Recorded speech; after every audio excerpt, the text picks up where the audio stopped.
İnsan necə özünə bunu yaraşdıra bilər? İnsanlar, ustadlar, böyüklər belə başa düşürdülər. Şükrün, təşəkkürün, minnətdarlığın əhəmiyyətini belə başa düşürdülər. Onun altında qalmaq olmaz. İnsan özünə sığışdırmır da. Məsələn, mən özümdə bəzən olur. Həqiqətən o maşın məsələsində də insan elə qarmaqarışıq vəziyyətə düşür, yerdə olursan.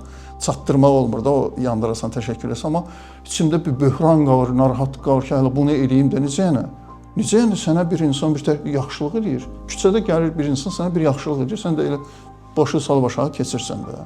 Bu necə mümkündür? İnsan necə özünə bunu yaraşdıra bilər? Amma yaraşdırırıq.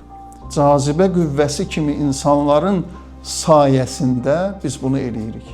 Məsələn, analarımız belə olur da, cazibə qüvvəsi kimi olur. Anaların xidməti ən görünməz xidmətlər olur. Onlar qarşılıqsız eləyirlər, dayanmadan eləyirlər, pislik də eləyirik. İncidirik də yenə davam edirlər deyə nəticə etibarilə o cazibə qüvvəsinə çevrilir onların yaxşılıqları, onların yapdığı xidmətlər. Və bu bəzən bizim həyatımıza əngəl olur. Bəzən belə şeylər alır həyatımızın qarşısını.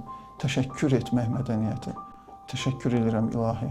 Təşəkkür etmək mədəniyyəti böyük bir mədəniyyətdir.